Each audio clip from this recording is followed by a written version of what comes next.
Miss Bryant here, and we are going to talk about the standard RI.2.6 today, which is point of view. So let me read the learning target for you guys, and we're going to dive right into it. I can describe the difference between my own point of view and the author's point of view in a text.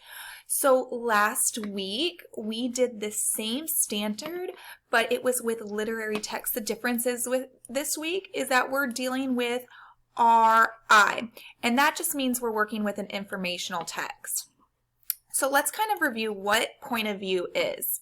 So what is a point of view?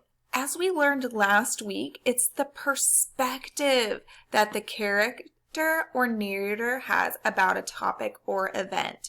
And if you remember from last week, the perspective is that opinion.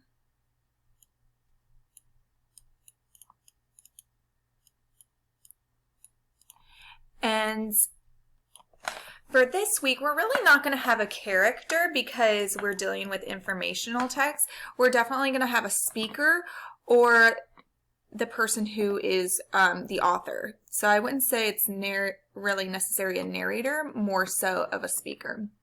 Might be a feeling or a thought that the speaker has, and the way they describe something often reveals or shows their point of view. So that's very important today, and we're going to really be looking at describing words.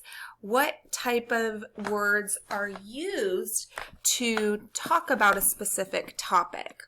Okay, so as we practice today, I want you guys to think of those describing adjectives and think about if it's positive or if it's a negative describing word. And that's really going to help us think about what the point of view of our author or speaker is talking about.